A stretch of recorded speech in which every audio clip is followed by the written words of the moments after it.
Il est pile 7 heures dans le quartier de Sosowale à Gundam, même heure à Tonka et partout dans la région de Tombouctou ainsi que sur toute l'étendue du territoire national. Vous écoutez la radio nationale du Mali. Bienvenue aux informations.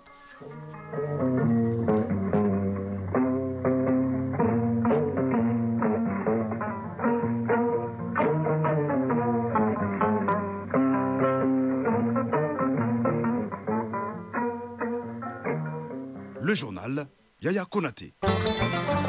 Dans l'actualité de ce lundi 20 octobre 2025, l'armée marque sa présence à Tonka, cercle de Gundam, région de Tombouctou. Ces derniers jours, l'opération Tassiga a fouillé le secteur de fond en comble. Des présumés terroristes ont été arrêtés. Un ouf de soulagement pour des populations fières de retrouver leur armée, des populations qui ont bénéficié d'assistance alimentaire et médicale.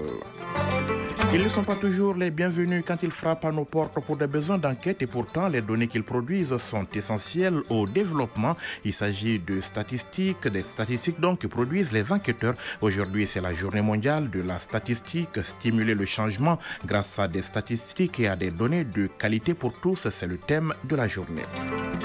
L'actualité dans les autres pays membres de l'espace AES, le tronçon Sacoincé-Koudougou de la route nationale numéro 14 du Burkina Faso vient d'être réhabilité. Sa réhabilitation entre dans le cadre de la modernisation en cours du réseau routier et au Niger, les contributions citoyennes se multiplient, preuve de l'adhésion du plus grand nombre aux idéaux des autorités nigériennes. Dans l'actualité également, le Cameroun Issa Chiroma Bakari ne lâche rien. Le candidat du Front pour le Salut National a publié les procès-verbaux des résultats dans 18 départements du pays qui, selon lui, attestent de son succès. D'après ses calculs, près de 80% de l'électorat national lui sont favorables. Conclusion, il est mathématiquement impossible qu'un autre candidat soit en capacité de le rattraper pour l'emporter.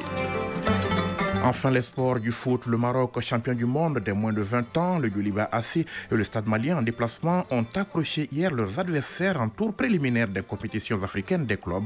On parlera également de la balle, la Basketball African League. Le Mali abritait les matchs du groupe A. Le tournoi s'est achevé hier. Les représentants du Mali, le CRBT et de la Libye, Al-Ali Benghazi, obtiennent leur ticket pour le top 16 de la zone ouest. Mesdames, Messieurs, bonjour et nous commençons ce journal dans le septentrion malien par cette vaste opération des FAMA dans la zone de Tonka. Nous sommes dans le cercle de Gundam, région de Tombouctou, une zone où pullulent les éléments des groupes armés et terroristes. Le nom de l'opération, c'est Tassiga. Sa mission, sécuriser les populations mais aussi leur apporter une assistance alimentaire et médicale. Un ouf de soulagement pour des populations qui étaient visiblement dans le besoin, n'est-ce pas Najim Babassi? Le commandement de la zone de défense numéro 5 a mené une vaste opération dans la zone de Tonka du 6 au 13 octobre. Cette mission dirigée par le commandant Sambou Koulibaly avait pour objectif non seulement de sécuriser la zone, mais aussi de renforcer les liens de confiance entre les forces armées maliennes et les populations locales. Cela s'est traduit par la remise d'importantes quantités de vivres composées essentiellement du riz, un geste salué par les bénéficiaires. Ces vivres que vous nous remettez nous réjouissent beaucoup. Que Dieu vous récompense. Cette remise a été suivie d'assistance médicale aux populations de Tonka, de Kochia et de Rabébé au centre de santé communautaire de Tonka. Une action qui donne le sourire à la fois aux usagers, mais aussi aux responsables de la structure comblée par cette action des femmes. Nous sommes très contents de l'arrivée des femmes à Tonka. Les consultations se sont bien déroulées. Cela a trouvé beaucoup de personnes étaient malades. Elles n'avaient rien et étaient dans le besoin. Docteur Bourema Djibo, directeur technique du CESCOM de Tonka. Vu l'importance, vous avez vu le monde qui est là aujourd'hui, le matin jusqu'à l'heure actuelle. Donc ça veut dire que le besoin est là. Mamadou Konipo, maire de la commune urbaine de Tonka. C'est un acte très symbolique et nous, on en est fiers de notre armée. Parce qu'ils sont venus autour de nous. Ça fait des années que nous, on est laissés pour compte. Nous ne croyons même pas que nous étions des Maliens, parce qu'on n'a pas l'armée à côté de nous. Selon le commandant Koulibaly, cette opération vise à marquer non seulement la présence militaire, et mieux, la pérenniser sur l'ensemble du territoire de la région. Commandant Sambou Koulibaly, chef de l'opération Tassiga. Ça fait très longtemps que Tonka avait reçu un camp militaire. Vu la situation en 2019, en 2020, comme ça, les camps s'est délocalisé et sont repliés à Tombouctou. Mais maintenant, malgré toute la situation, le contexte sécuritaire, la population pense qu'ils sont abandonnés par l'État.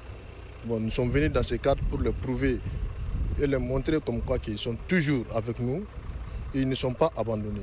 Je lance un appel à la population d'être soudée. Cette situation, c'est une situation éphémère. Tant que nous sommes là, tout va très bien rentrer dans l'ordre. Et on demande beaucoup de leur contribution aussi.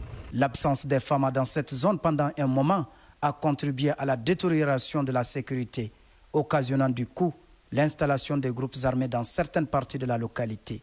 Toutes choses corrigées par les FAMA qui ont interpellé plusieurs présumés terroristes au cours de l'opération.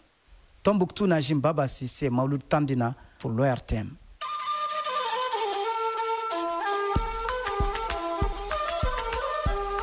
AES, actualité.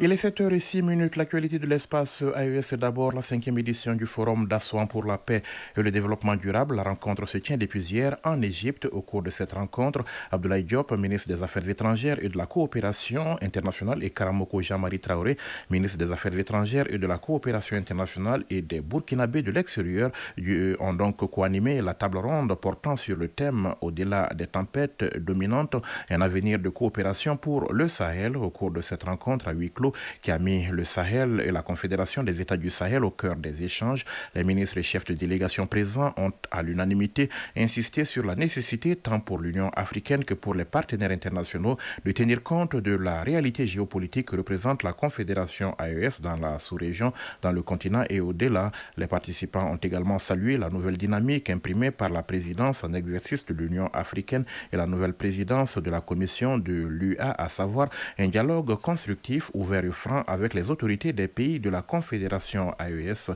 Ils ont appelé à mettre l'intérêt des populations sahéliennes au centre des actions. Les ministres et chefs de délégation ont plaidé pour un soutien renforcé et une réelle solidarité envers les pays de la Confédération AES, non seulement dans le cadre de la lutte contre le terrorisme, mais aussi dans les activités de développement et les actions humanitaires, en évitant de politiser ces appuis. À cet effet, les interventions ont convergé pour demander une évaluation des mesures coercitives et leur effet néfaste. Au terme de leurs échanges, les ministres et les chefs de délégation ont formulé des recommandations fortes en vue du renforcement du dialogue entre la communauté internationale et la Confédération AES. L'actualité dans les autres pays membres de l'AES. Au Burkina Faso, le Premier ministre Rim Talda, Jean-Emmanuel Ouédraogo, a inauguré à Koudougou le tronçon Sakoinssé-Koudougou de la route nationale numéro 14, un tronçon de 42 km réhabilité dans le cadre de la modernisation du réseau routier burkinabé. Objectif: favoriser le désenclavement des zones rurales et la libre circulation des personnes et des biens. Coût de la réhabilitation, plus de 9 milliards de francs CFA. Brice Kientega de la Radio nationale du Burkina Faso. Estimée à plus de 9 milliards de francs CFA, la route Sakoinssé-Koudougou réhabilitée vise à désenclaver les zones agricoles, faciliter la circulation des personnes et des biens et booster les échanges commerciaux entre les localités rurales et la ville de Koudougou. Pour le ministre en charge des infrastructures, cette route est un symbole de développement et de proximité avec les populations.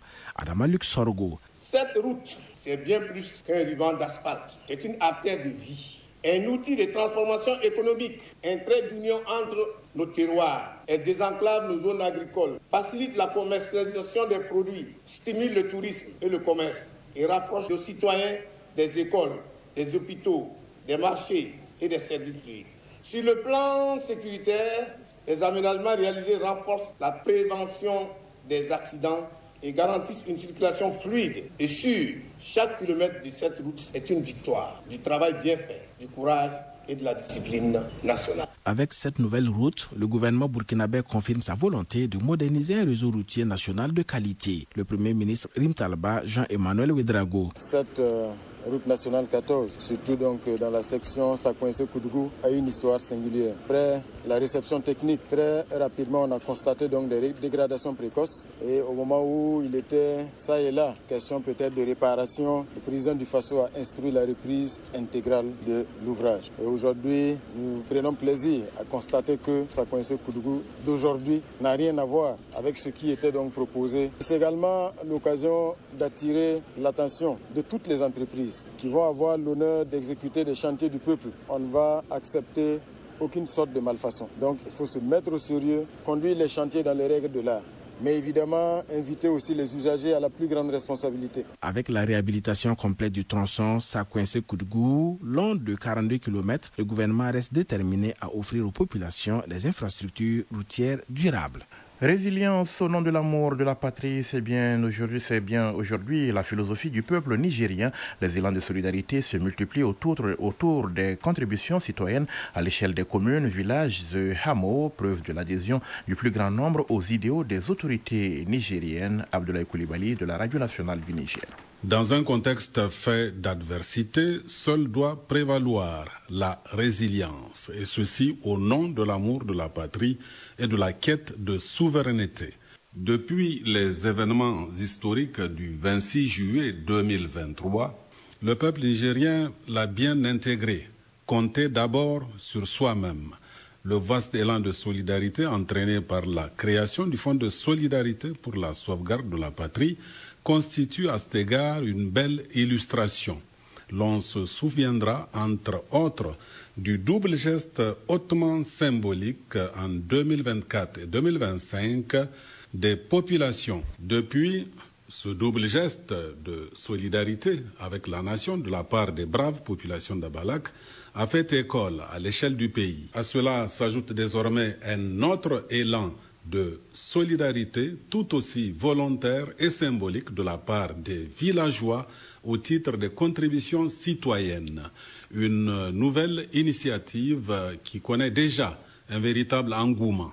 C'est dire que le CNSP, avec à sa tête le général Abdraman Chani et le gouvernement, ont eu raison d'opter dès le départ pour une démarche souverainiste, car personne ne viendra construire le Niger à notre place. Nous devons par conséquent compter d'abord sur nous-mêmes.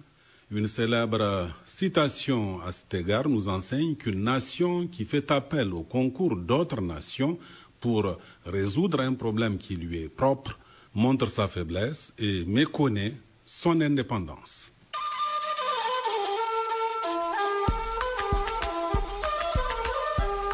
AES, actualité.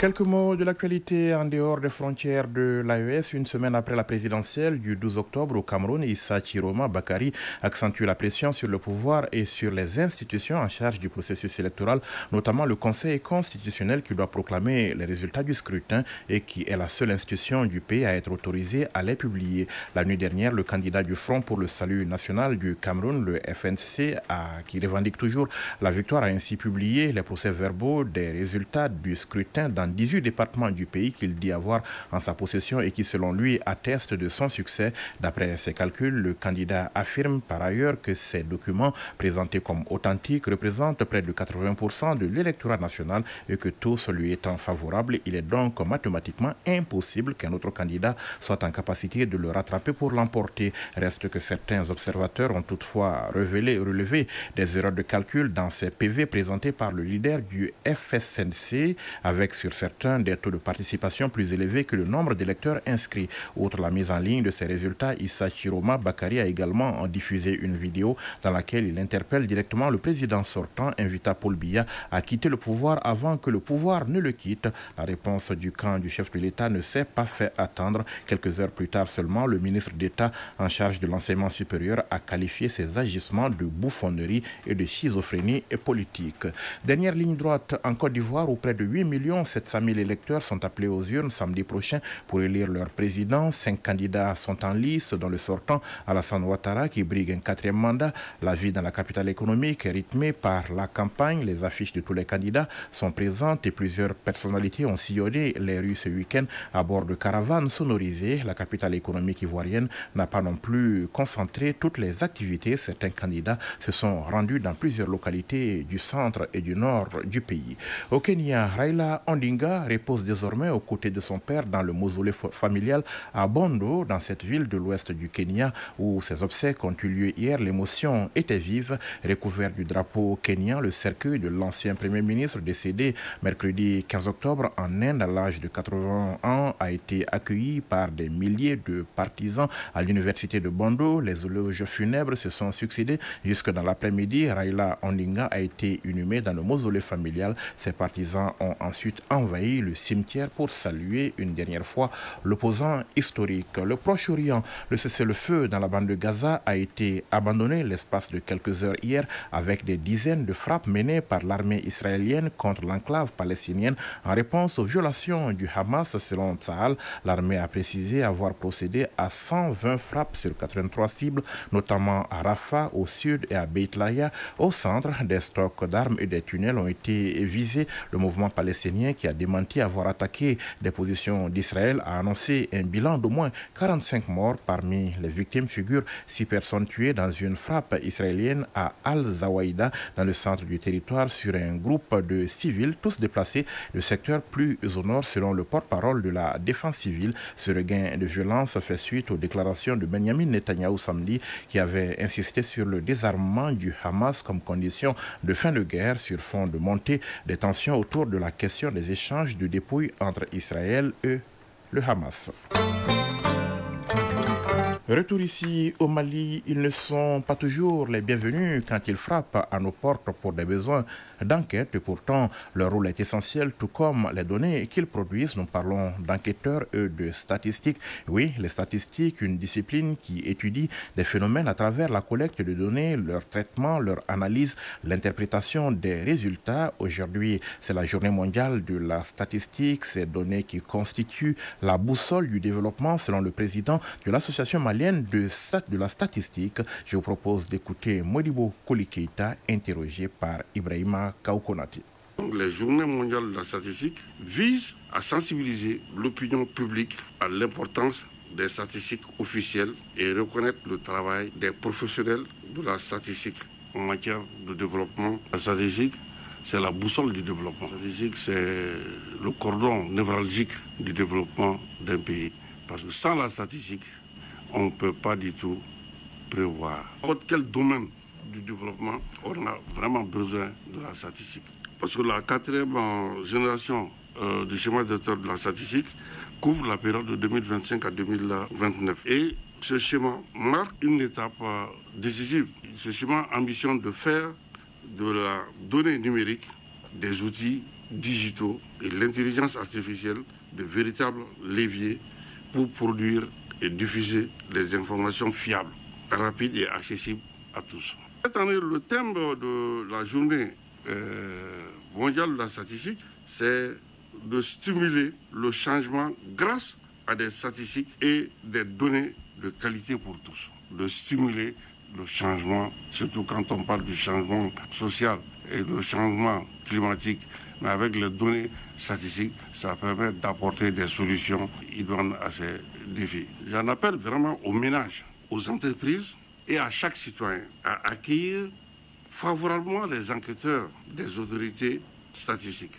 Parce qu'il est évident qu'en ouvrant vos portes aux agents enquêteurs, vous participez activement au développement du Mali par des données de qualité. À l'instant, Modibo Koli Keita, le président de l'association malienne de la statistique, qui répondait donc aux questions de Ibrahim Kaoukonati. L'actualité des sports, c'est tout de suite.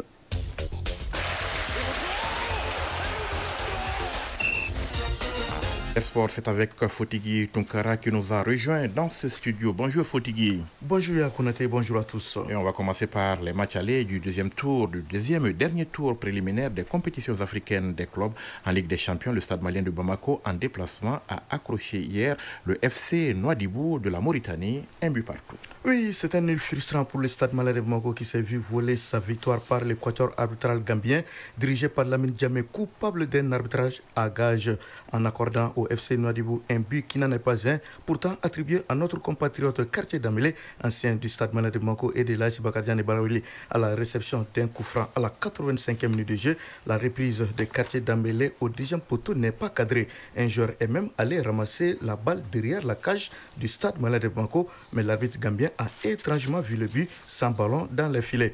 Un but imaginaire qui aura tout de même permis au FC Nouadhibou de rattraper au score le Stade malien de Bamako qui menait depuis la 40e minute de jeu grâce à Ousmane Koulibaly Kalaba à la réception d'un centre dévié. Avec ce nul, le Stade malien de Bamako préserve quand même ses chances de qualification le week-end prochain ici à Bamako au stade du 26 mars de Rimadio. Plusieurs rencontres étaient au programme de ce deuxième tour aller de la Champions League CAF hier. Colombe Sportive du Cameroun et Mourdia Club d'Alger ont fait match nul 1 but partout. Le FC Saint-Éloi Lupopo de la RDC a dominé Orlando Pirates d'Afrique du Sud 3-0. Singizini Hotspur du FC de Swatini s'est incliné devant Simba SC de Tanzanie 3-0. Remo Star du Nigeria s'est incliné devant Mamelodi Sundowns d'Afrique du Sud de 5 buts à 1. Auréa AC de Guinée et l'Asfar de Rabat se sont neutralisés 1 but partout ici à Bamako.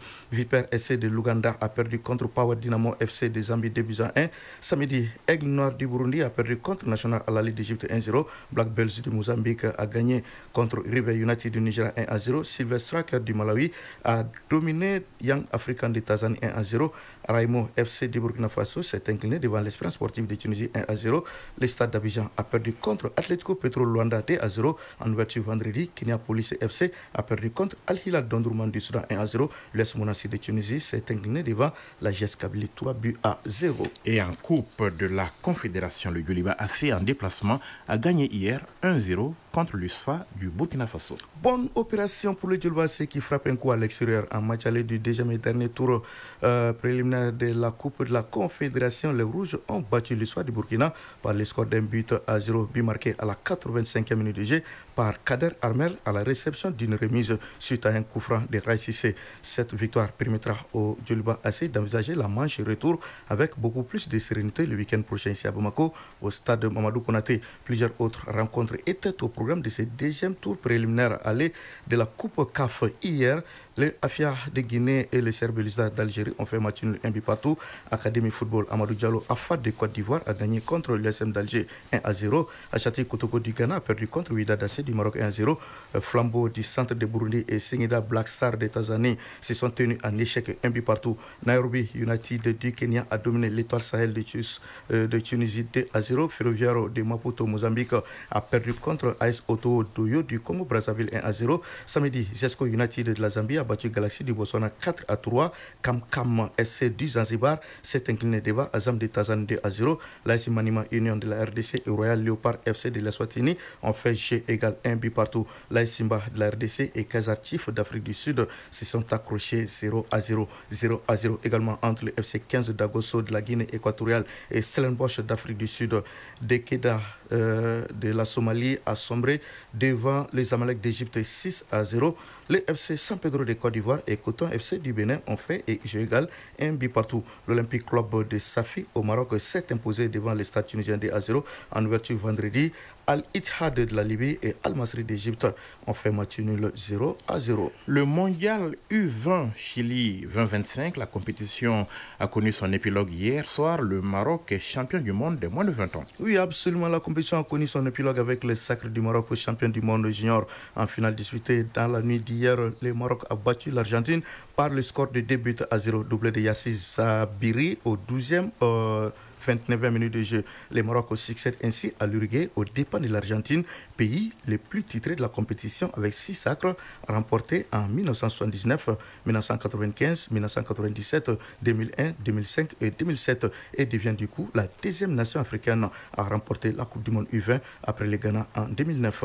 Pour rappel, en match de classement dans la nuit de samedi, la Colombie a battu la France par le score d'un but à 0. Et on change de discipline pour parler basketball à présent fatigué avec les matchs du groupe A de la Basketball African League. Le tournoi a pris fin hier. Al-Ali Benghazi de Libye et le CRBT du Mali s'emparent des 2 tickets qualificatifs pour le top 16 de la zone ouest. Oui, Al-Ali Benghazi de Libye et CRBT du Mali, respectivement premier et deuxième de la poule à zone ouest de la BAL Bamako 2025, se qualifient pour le top 16 de la zone ouest de la Basketball Africa League au compte de la 3e et dernière journée du tournoi hier dans la salle Abdallah Maman Aïdra au stade du 26 mars de Rimadio. Le CRBT, centre de référence de basketball de Tombouctou, a battu le centre fédéral de la Guinée par le score de 74-51. Grâce à ce succès, son deuxième en 3 sorties dans la compétition, le CRBT valide son ticket pour l'élite 16 de la balle en s'emparant de la deuxième place derrière Al-Ali Benghazi de la Libye, déjà qualifié pour le top 16 de la zone ouest. Bien avant cette ultime journée, le club libyen a dominé hier l'AS Douanes du Burkina Faso par le score de 86-71. Avec un bilan de 3 victoires en 3 matchs, Al-Ali Benghazi fait ainsi honneur à son statut de favori au départ des clubs comme l'AS Douanes du Burkina Faso qui n'a pas fait mieux que la figuration avec 3 défaites en 3 matchs. C'était le sport et c'était Fotigui Tunkara en direct. Merci Fotigui. Merci à vous aussi. Belle journée. Vraiment. Et la sagesse populaire qui nous enseigne que rôter ne signifie pas forcément qu'on est rassasié, mais tout sauf un signe qu'on meurt de faim. Rôter ne signifie pas forcément qu'on est rassasié, mais c'est tout sauf un signe qu'on meurt de faim. Fotigui, il y a des signes qui ne trompent pas et qui en disent plutôt long sur une situation bien donnée. Absolument, belle sagesse quand même. Le rappel du sommaire de ce journal dans un instant.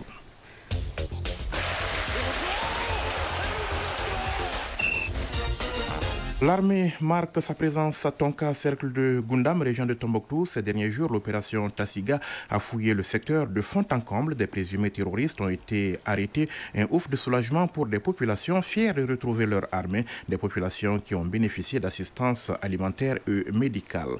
Ils ne sont pas toujours les bienvenus quand ils frappent à nos portes pour des besoins d'enquête et pourtant, les données qu'ils produisent sont essentielles au développement. Il s'agit des statistiques que produisent les enquêteurs. Aujourd'hui, c'est la journée mondiale de la statistique. Stimuler le changement grâce à des statistiques et des données de qualité pour tous, c'est le thème de la journée. L'actualité dans les autres pays membres de l'espace AES, le tronçon Sakouensé-Koudougou de la route nationale numéro 14 du Burkina Faso vient d'être réhabilité. Sa réhabilitation entre dans le cadre de la modernisation en cours du réseau routier du Burkina Faso. Et au Niger, les contributions citoyennes se multiplient, preuve de l'adhésion du plus grand nombre aux idéaux des autorités nigériennes. Dans l'actualité également, le Cameroun, Issa Chiroma Bakari ne lâche rien. Le candidat du Front pour le Salut National a publié les procès-verbaux des résultats dans 18 départements du pays qui, selon lui, attestent de son succès. D'après ses calculs, près de 80% de l'électorat national lui sont favorables. Conclusion, il est mathématiquement impossible qu'un autre candidat soit en capacité de le rattraper pour l'emporter. Et puis, les sports du foot, le Maroc champion du monde des moins de 20 ans, le Gueliba AC et le Stade malien en déplacement ont accroché leurs adversaires en tour préliminaire des compétitions africaines des clubs. L'actualité des sports, c'est aussi la balle, la Basketball African League. Le Mali abritait les matchs du groupe A. Le tournoi s'est achevé hier. Les représentants du Mali, le CRBT et de la Libye, Al-Ali Benghazi, obtiennent leur ticket pour le top 16 de la zone ouest. Il est 7h passées de 28 minutes. C'est la fin de ce journal. Vous avez été servi ce matin par Sidi Koulibaly à la mise en onde, Mohamed Koulibaly à la mise en ligne, présentation Yaya Konaté, réalisation, coordination Ousmane Dao. À suivre les infos météo qui seront suivies de la rubrique des avis et communiqués, une présentation de Fatim Damélé.